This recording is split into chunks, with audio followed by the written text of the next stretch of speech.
Hi guys, welcome back to my channel Ask Parul, and Ask stands for Always Seek Knowledge.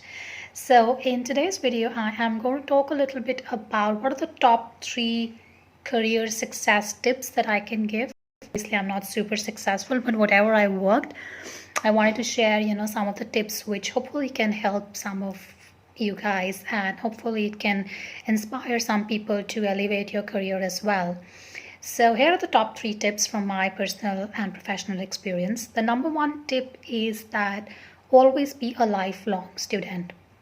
And when I say be a lifelong student, that doesn't always mean that you have to go and get your master's or a PhD, even though that's also good way, and that's something which has worked for me in my professional career. But I do understand that people have their own limitations and people have their own crunch in terms of time crunch or resources or finances, which is okay. But when I say that be a lifelong student, what it means is that always be curious to know more and never be content with the amount of knowledge that you have. And it's quite strange and funny that when we were kids, we were always so inquisitive. We used to ask questions. We were so curious to know more and more things, right? But as and when we start working and as when we get into adulthood, we are just so content. Our level of inquisitiveness has just gone down, right?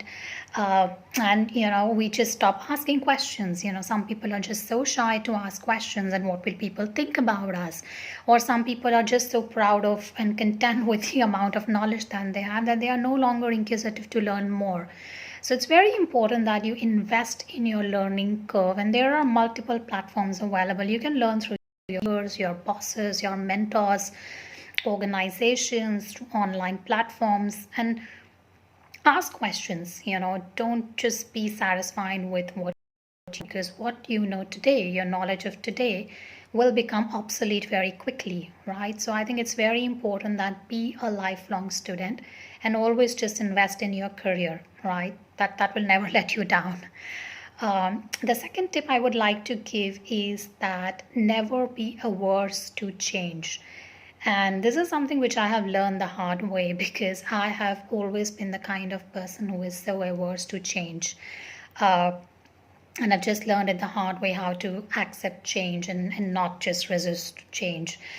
Because if you look back, in your own careers or professional journey, there have been innumerable amount of times when circumstances would have changed, right? And we are so comfortable in our comfort zone that we sometimes stop looking at the bigger picture, and we just don't look for the growth or the next level, right? And in my professional career of past 14 years, I have gone through innumerable number of changes, change of location, change of projects, change of organizations, people I'm working with, my ambience, the colleagues that I'm working with. So I think look at the bigger picture, don't be averse to change. And I'm not saying that you have to go and purposely change your circumstances, but if you are forcing any change which is coming up, just don't be so defensive or don't be resistant to change. Accept that and see that as like a blessing in disguise. And in some cases, change can be really painful. For example, you've just been sacked, or you've been asked to move,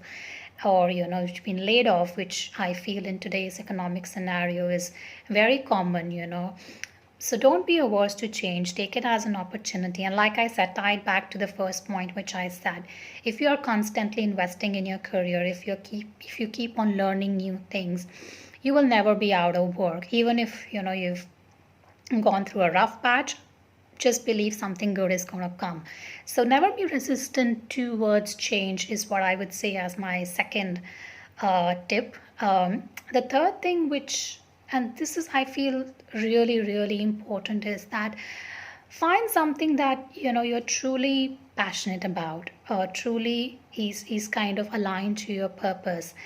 And it can be hard because the kind of economic scenario in which we are living, we obviously have to look at the money and the finances, which I'm not saying is wrong, because obviously somebody has to pay for our bills, but that should not be the only driver or the motivation to work.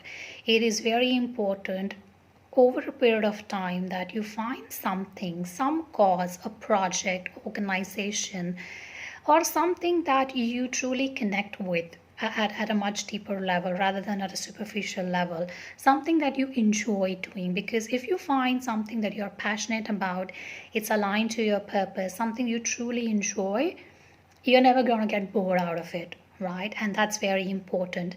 And if you can convert that passion or a purpose or a true calling to an actual, if you can monetize that, then that's where your passion or your job becomes your vocation. And it's really important to find your vocation eventually. And I'm not saying that you need to know it right away, because not everyone is lucky. Not everyone knows their true calling when they are in their 20s or 30s.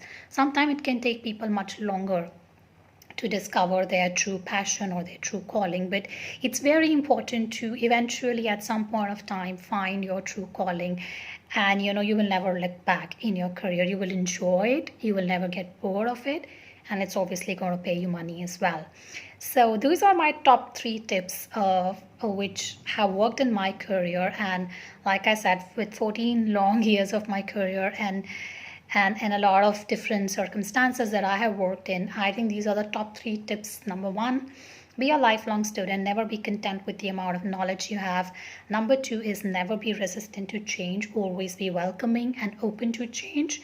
And number 3 is that find your true passion, purpose, or your true calling, and see how you can convert it into your vocation. So hopefully that's helpful. And if you really like this video, then do like, subscribe, and share. And I will see you the next time. Goodbye.